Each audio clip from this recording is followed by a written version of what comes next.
Yeah. What's up? Hey guys, welcome back to our relationship series. Yeah, so where you guys write into us or you drop comments and you let us know all the fun topics that you want to talk about in your relationship. How did you fold your leg like that? It's called sitting Indian style. Can you not take off my toenail while you do it? Oh my god. Sorry. Nah, let me be free, I beg. I'm not comfortable. Oh my god. While we wait for Lamb to get comfortable. What is going on? I found my balance. You can't sit Indian style. No matter what they do to you, find your comfortable spot in life. Find your balance. You see, she was laughing at me, but I found my balance. Now, let's roll. Thank you guys for joining us in today's relationship chat, where you guys write into us, you comment about different topics that you want us to address. And today's topic, we will be discussing how we resolve our disagreements, our arguments, our quarrels, whatever you know it as around the world. We all know what it's like to not feel each other sometimes. To be like, you go away. You are sleeping on the couch. Like, to just... Some of you even say, in fact, don't come into the house. You get your stuff and get out. Go. Some people put pillow in between themselves. Pillow. You put pillow in between. Pillow. Don't sleep. If my body touch you at night, it's like war. It's over. All right. So we're here to address that today. Yeah. So what's the first thing? The first thing is address the issue when it happens. I love this one personally because I feel like whenever you have any issue happen, it has to be addressed right then, right there, while it's fresh in everybody's memory. There's no chance for stories to get created, or your side and my side. It's just the truth that we're tackling head on at that moment. So that's why I put that for number one. I said address the issue when it happens. So I had a big problem with that because he was the total opposite. I was the total opposite of address the issue right there and there when it happens. When we just got married, when we have issues, I don't want to talk immediately. I want to get into the, I want to take a walk. I want to come down from the car.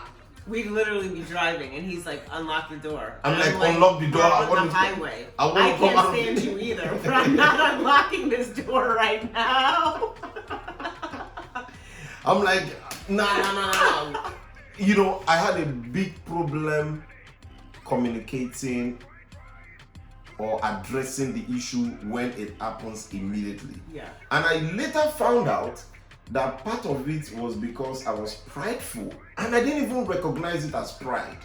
You know, in my head, I felt like I was right without even like giving the chance for us to talk it out properly. You know, and that's why I always wanted a way out. You know, like I want to walk out of the room. She would say no. Literally, she is like queen of communication. I've never seen anything like that in my life. She wants to like engage you. Like she will engage you. Your head, you people's head will come together. More me, African man, strong head. I'm going for a walk. I don't want to talk. Going for a walk. Okay, go for your walk. But that was after we talk. Go for your walk after we talk. Yeah, but I'm glad that you wanted things to be talked about immediately, right there when it happened. Let's process it together. And when I started, you know, when I took away my pride, my ego, and just humble myself, basically, we started achieving better clarity right there when it happens, and then we know it has happened. Let's talk. Yeah, so that's a big one, guys. Don't forget that. Address the issue right when it happens. Next, be honest about your role in the argument, disagreement, quarrel. How, you know, what did you bring? How did you affect it? So, for example, you know, it's really a case of self-reflection. So taking that step back to say, okay, how did I contribute to this? How did I maybe take it from a conversation up to an argument, a screaming match, maybe You know, oh, did I throw something? Did I, you know, you really have to assess yourself, because you can't just sit back and say, oh, it was an argument, whatever, or it was just that other person, right? Because when we find ourselves always thinking it's the other person, you're not really assessing yourself. Yeah. It's never going to just be one-sided. And if it is, then that's a really big issue, and that's a different topic. Yeah. But when we're talking about, you know, a disagreement between two people actively arguing, then I always step back and I say, like, for example, when we argue, I sit to myself and think, okay, you know, maybe I shouldn't have said this, or maybe I should have said this more like this, or my approach should have been more like that instead of this. And then I know, okay, I can own up to this, and that's part of what I'm going to do when I sit with him, whether it's 30 seconds later or 30 minutes later or 2 hours later. Yeah. I know that, okay, I will come to the table with what I've done to contribute. I think that helps as well. Taking it off where you stop, that's one thing that you did, or that's one thing that you do whenever we have a disagreement that truly encouraged me to also stay true to myself. You know, I remember, like, sometimes you send me a text message, you know, saying that, okay, like admitting to the part you played, you know, or whenever we sit down to talk, you admit it, you know. I think a lot of people don't admit the role they played. A lot of people don't. A lot of people don't. They are quick to project, they are quick to look at the other side, you know, but look inwards and ask yourself, what could I have done better? Because it's all about quick decisions making on the spot. You know, for every action taken, you had two options, but you chose a particular route. Own up to it. Yeah. You both recognize the role we play. It helps us to find a soft landing. Yeah. You know, we find a soft landing to resolve our issues. A soft landing, I just assume. I'm using context clues as we go right now. In my mind, it's going like this. It's going... I'm like using my context clues like, what the hell? A soft landing page. What did you say? I can't... Next point. Yep. Be willing to admit you are wrong. So this also kind of plays into the last point a little bit. You're going to assess yourself, your role, and if you played a part that you feel is wrong, it is being willing to admit that, right? So sometimes it's not always easy to admit when you were wrong. I am sorry will not kill you. Even though sometimes you would think so. Some people... Even though sometimes you would think so. I am sorry. Even though sometimes some people you would think so. You would think... I used to be a victim of it, but I've changed now. I didn't even know she was pointing at me.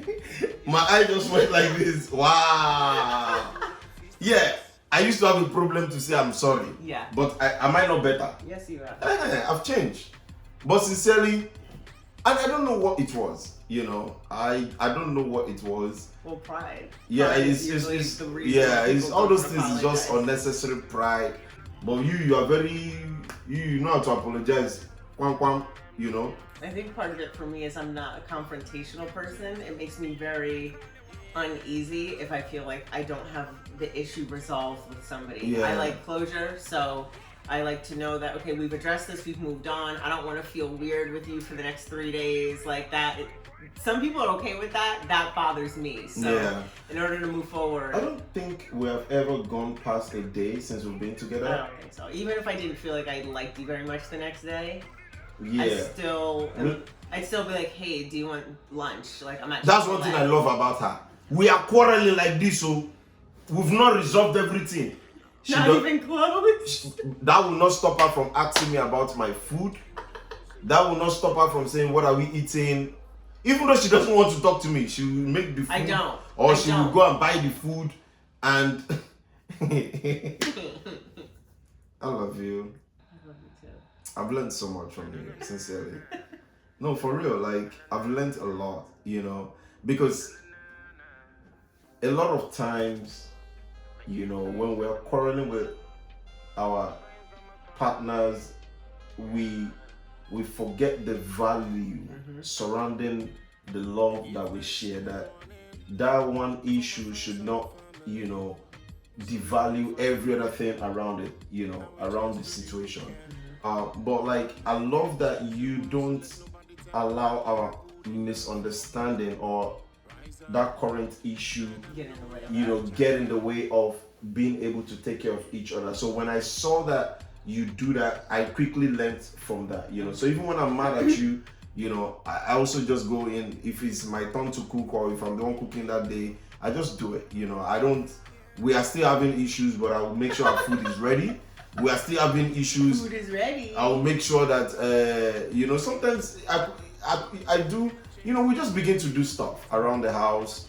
But I think that's a good segue into the apology process. Yeah. We're almost at the last step, but the apology process, right? Once you are willing to admit that you're wrong, it's about apologizing and apologizing the right way. You'd be surprised how many people do not know how to apologize properly in their 20s, in their 30s, in their 40s, 50s, 60s, and beyond. They just don't know how to apologize. So I think it's important to know how to phrase your apology. Say what you are sorry for. Don't say, I'm sorry, to move on. People can read you. People know whether you're being real or not. Yeah. And I would just say, so be very genuine. So if your part was that you started screaming and cursing, you say, sorry, Joe, for screaming and cursing. It was really wrong with me. I understand it's affected you in this way, and so because of that, By the way, if your name is Joe, sorry, she didn't mean to just. Sorry. Why out of all the name in the universe? I'm just picking any name. Oh my God. Know. Shadrach. Yeah, go ahead. This is what I did wrong, and I saw how it affected you, and because of that, I'm really sorry. And part of saying sorry, guys, is owning up to it, yes, but it's also supposed to be that you're not going to do it again. Very, very vital. And I feel like people don't realize that. Yeah, see, I am grateful that all the issues we have had that has built us to where we are in our marriage today. Have you noticed that we don't repeat issues? Yeah. It's like they're done. Once they're done, they're done. Oh my God, that's a good point. We've never argued about something like, oh my God, how many times do we have to argue about this? That has never happened. And I think I would say big thank you to you as well, because the fact that I had a better understanding and clarity on communication, apologizing procedure, and all of those, it helps us to not repeat that mistake again. Now, when you truly feel sorry about what you did and you love your partner and you have apologized, automatically you will do everything not to repeat that mistake again, because you don't want to hurt them again. So I just thought about it now. All the issues we've ever had since we got married, once we resolved them, they never came up again. They are just new things as we go along. Which is the goal. You don't want to keep repeating it. Yeah. What's time to waste? I'm proud of us. I know, me too. High five us. Me give thanks in the morning for my friends and my family. So we pray for the week and we cheers to the weekend. One man can't change the world, so let nobody tell you you're not good enough. Buckle up, rise up, let them know you're a champion. Move.